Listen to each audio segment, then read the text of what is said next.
Bonjour, la Bible dit dans Psaume 113 au verset 9, il donne une maison à celle qui était stérile. Il en fait une mère joyeuse au milieu de ses enfants, louez l'Éternel.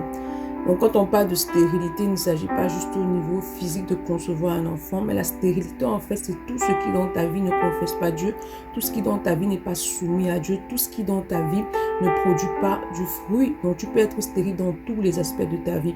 Si tu es malade, ça peut être une forme de stérilité, le manque de travail, une forme de stérilité, donc, etc. Le manque d'argent, une forme de stérilité ou de sécheresse. Mais le verset dit qu'il en fait une mère joyeuse au milieu de ses enfants. Lorsqu'on parle d'enfants, il s'agit de la multiplication, il s'agit en fait de la postérité, il s'agit en fait de la bénédiction. Donc lorsque tu marches avec le Seigneur, alors le Seigneur te destine justement à porter du fruit, le Seigneur te destine à te multiplier. Donc tu ne dois pas laisser la stérilité demeurer dans ta vie, mais tu dois prendre ta autorité par rapport à la position que tu as en Christ afin de pouvoir expérimenter pleinement les grâces qui sont rattachées à ta destinée. Mais maintenant, pour pouvoir jouir pleinement de ces grâces afin de te multiplier, de te déployer dans tous les domaines de ta vie, tu dois demeurer dans une vie de consécration et de sanctification. Le meilleur moyen pour toi d'obtenir ton héritage, c'est-à-dire les grâces qui te sont destinées, tu dois demeurer attaché au Seigneur. C'est pourquoi demande au Saint-Esprit d'accorder la grâce de demeurer dans une vie de consécration et de sanctification.